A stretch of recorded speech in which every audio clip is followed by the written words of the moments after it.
안녕하세요. 단드로잉입니다. 가을이 성큼 왔습니다. 한낮의 기온은 여전히 뜨겁지만 햇볕의 느낌이 달라졌죠. 오늘은 펜과 수채 드로잉입니다. 펜은 스테들러 블랙 펜이고 굵기는 005를 사용하겠습니다. 뚝섬의 세계국제정원 박람회를 다녀가는 길에 그 근처에서 촬영하였어요. 햇빛이 강렬한 날이었죠. 빛과 그림자의 느낌을 담아 볼 겁니다. 지금부터 오늘 드로잉에서 체크하셔야 하는 포인트 말씀드립니다. 우선 기본 보조선을 그어 보겠습니다. 제가 주로 보조선을 안 긋고 그리는 펜 드로잉을 하다 보니 보조선을 긋는 것이 좋은지 아니면 저처럼 안 긋고 그리는 것이 좋은지를 많이 질문하세요. 저의 답변은 이렇습니다. 처음에는 그으세요. 긋고 하시면 훨씬 부담감을 덜 수 있으세요. 조금 익숙해지시면 점차 보조선보다는 보조점을 찍게 됩니다. 쭉 긋는 선이 아니라 중요한 부분의 위치를 잡아주는 점이죠. 그러다가 더 익숙해지시면 저처럼 그냥 그리시게 됩니다. 오래 많이 그리시면 다 되세요. 솔직히 제가 그리는 그림들이 소실점이며 눈높이 선이 정확하지 않을 수도 있습니다. 그러나 크게 그런 것들이 틀렸다고 느껴지지 않으실 거예요. 그 정도면 되거든요. 자로 잰 듯이 정확하지 않아도 됩니다. 나무 덩어리 보조선도 그어보세요. 나무의 덩어리를 미리 읽어주면 어려운 나무 그리기에 대한 부담을 덜 수 있으며 효과도 볼 수 있습니다. 자, 그러면 펜 스케치를 시작합니다.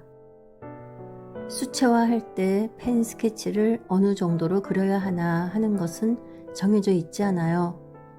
자세하게 펜 드로잉 하듯이 하셔도 되고 오늘 저처럼 간단하게 하셔도 됩니다.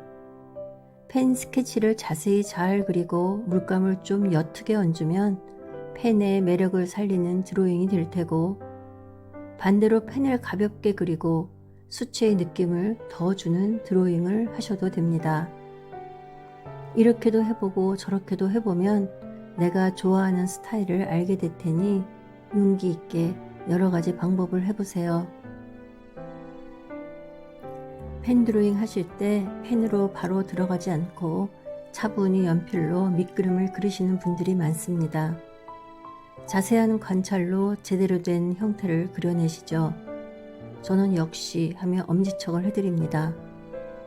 그리고 나서 그 다음에 어떻게 하시나 보면은 연필 밑그림의 선을 그대로 따라서 그리세요. 이 타이밍에 대한 이야기를 드리려고 합니다. 이 타이밍에는 조금 전까지 그리셨던 밑그림의 상태와는 좀 달라지셔야 합니다. 제가 항상 말씀드리는 삐뚤한 선을 그을 타이밍인 거죠. 밑그림으로 그렸던 연필선과 포개어지지 않는 선을 그어보는 겁니다. 이미 형태와 구조를 어느 정도 파악하신 상태이기 때문에 그 다음에 펜으로 그리실 때는 나의 감정을 넣어보는 거죠. 내 방법대로 즐기자입니다. 수채화를 시작합니다. 수채화 시작하면서 이 풍경에 대한 감정을 말씀드릴게요. 하얗게 반사되는 햇빛과 검푸른 그림자가 있는 보도 블럭과 나무 사이에 시원한 공간감을 표현하고 싶다라는 감정이 생깁니다. 이 감정을 말씀드리는 이유는 여러분께서 따라오시면서 어떤 느낌을 어떻게 표현해 가는지 아셔야 하기 때문이죠. 오늘 수채화는 디테일하지 않은 터치로 부드럽게 쉽게 해갈 겁니다. 여러분도 부담 없이 하실 수 있는 그림이니 꼭 함께 그려보셨으면 좋겠습니다. 조색에 대해서 말씀드릴게요. 색을 사용하실 때는 틴트를 제외하고는 2가지 색 이상을 섞어서 사용하세요. 강렬한 색을 사용할 때도 마찬가지입니다. 좀 더 세련되고 예쁜 색으로 표현할 수 있게 됩니다. 그냥 보기에 예뻐 보이는 색 그린이라도 그냥 그 색을 사용하는 것과 그것에 옐로우를 또는 브라운을 또는 다른 색을 살짝씩 섞어서 사용하시면 느낌이 다른 초록이 됩니다. 연습장에 그 색만 살짝 칠해 보았을 때와 그림에서 여러 색과 겹치기도 하고 섞일 때의 느낌은 많이 다릅니다. 자연스러운 느낌을 주려면 하나의 색보다는 내가 만든 색이 더 낫다는 겁니다. 그렇다면 질문이 생기시죠? 어떻게 섞어야 예쁘고 세련된 색을 만들어낼 수 있는 걸까? 어떤 색이 예쁘고 어떤 색이 세련된 색인지도 모르겠는데 라는 질문이요. 그런 색을 만들기 위해서, 그런 감각을 키우기 위해서 우리가 해야 하는 방법은 뭘까요? 많이 섞어보는 겁니다. 그 감각은 타고나는 것도 있지만 노력에 의해 만들어질 수 있어요. 색상표를 갖고 계신 색만큼 만들어 보세요. 시간 나실 때마다 만들어 보세요. 색상표는 팔레트에 있는 색들을 모두 섞어보는 겁니다. 예를 들면 빨강에 팔레트에 있는 모든 색을 하나씩 섞어보는 거예요.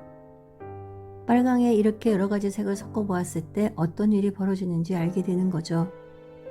너무나 풍부하고 세련된 색들에 놀라게 되실 거예요.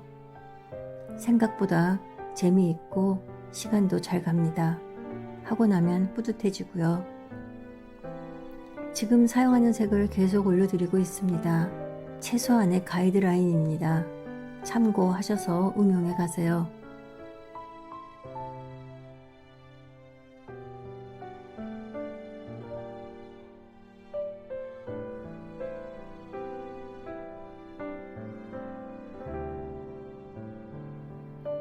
그림 그리는 분들이 꼭 갖춰야 할 것은 완성도 높은 그림을 그려야 하는 겁니다.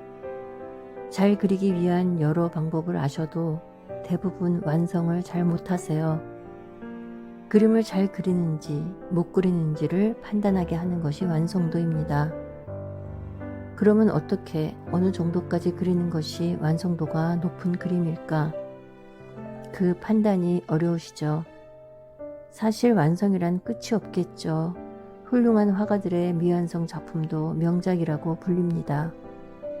저도 완성하고서도 계속 그 그림을 바라보다가 한 달 뒤 또는 1년 뒤에도 다시 손을 보기도 한답니다.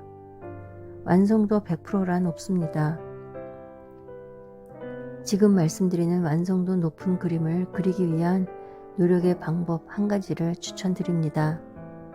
그건 감각을 키우는 거예요. 감각을 키우기 위한 쉬운 방법은 완성도 높은 그림을 자주 보는 것입니다. 명화를 자주 보세요. 휴대폰으로도 쉽게 볼 수 있습니다. 휴대폰 화면이 원작과 비교도 안 되게 촌스러워도 우리가 배워야 할 것은 많이 담겨 있습니다. 그러면서 자주 나의 그림과 비교해 보세요. 무엇이 다른지 말이죠. 그렇게 감각은 키워져 갑니다. 클래스에서 배도 거의 다 하셨어요. 그런데 마무리가 안 되십니다. 악센트를 넣어줘야 하거든요. 그 감각 키워야겠죠. 그냥 키워지는 건 없어요. 잘 성장해 가는 분들은 달라도 뭐가 다릅니다. 우리도 모두 노력하면 할 수 있어요. 그림을 그릴 때만큼은 현실에서의 지침을 잊는 시간이었으면 좋겠습니다. 아직 초보라서 해방감은커녕 힘들기만 해요 라고 하실 거예요. 그러나 초보 때는 대신 열정이 커서 견뎌냅니다. 많이 좋아하는 일이라고 해서 덜 힘든 것도 아닌 것 같습니다. 오히려 많이 좋아해서 견뎌내야 하는 것들이 더 있기도 합니다. 처음에는 처음이라 힘들고 나중은 나중이라 힘들어요. 그러니 지금을 차근히 다듬어 가야겠습니다. 우리들 가슴속에 그림이 있는 한 우리의 삶은 위험하지 않습니다. 잘 그려진 그림이든 그렇지 않든 누가 인정을 해주든 말든 우리 그림은 어느 것으로도 대체할 수 없습니다. 어느 부분 한 군데라도 어머 이렇게 해봤더니 내 손맛이 있네 라는 경험을 하게 된다면 우리 마음에는 감동이 생기겠죠. 내가 나에게 하는 감동만큼 큰 희열이 있을까요? 그런 감동을 하다 보면 우리는 일상의 지침에서 조금씩 벗어나갈 수 있을 겁니다.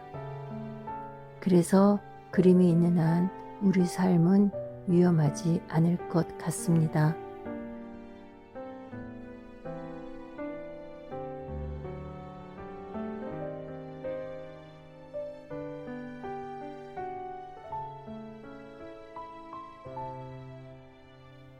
오늘 말씀드린 체크포인트 간단하게 정리해 드릴게요. 보조선은 초보일 때는 스트레스 받지 말고 긋자. 그러다가 점차 줄여가자. 나무 그릴 때도 덩어리 보조선을 그어보자. 두 번째, 펜과 수채 물감을 함께 사용할 때는 펜을 어느 정도 그려야 한다는 법칙은 없다. 하고 싶은 만큼 긋자. 세 번째, 수채화에서 조색할 때는 2가지 이상의 색을 섞어보자. 색의 감각을 키우려면 많은 색상표를 꾸준히 만들어 보자. 네 번째, 완성도를 높이기 위해서 감각을 키워야 되는데 그러려면 명화 감상을 자주 하자로 정리됩니다. 나무 조색, 그림자 조색, 그리고 그림자 붓터치 잘 보셨나요? 잘 관찰하셔서 응용해 가시면 좋겠어요. 노력은 누구도 범접하지 못할 무기입니다.